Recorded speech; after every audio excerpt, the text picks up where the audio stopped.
ਗੱਲਾਂ ਖੋ ਕੇ ਸ਼ੁਰੂ ਕਰਦੇ ਹਾਂ ਯਾਰ ਸਮਾਨ ਹੈ ਯਾਰ ਸਭ ਤੋਂ ਜ਼ਿਆਦਾ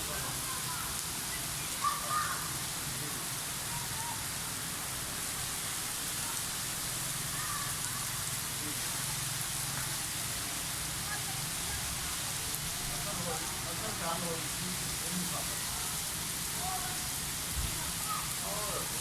और सारी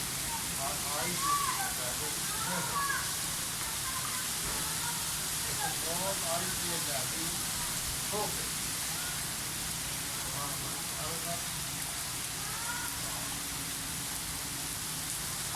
काफ़ी मीटिंग के होने के नाम से काफ़ी अच्छा हो गया मौलिया हो गई हमारी जॉब में समझे सामने कल्चर का समझ जाता बड़ा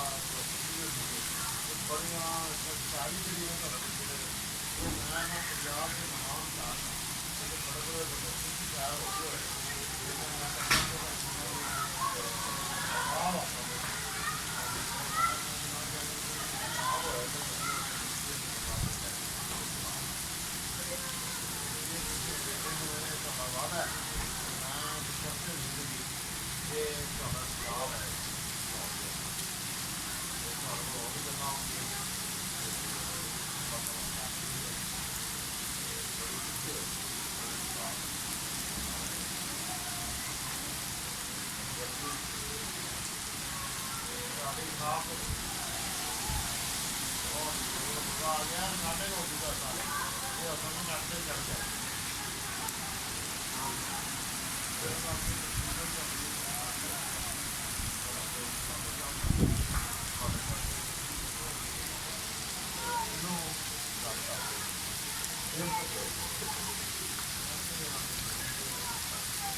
जम्मू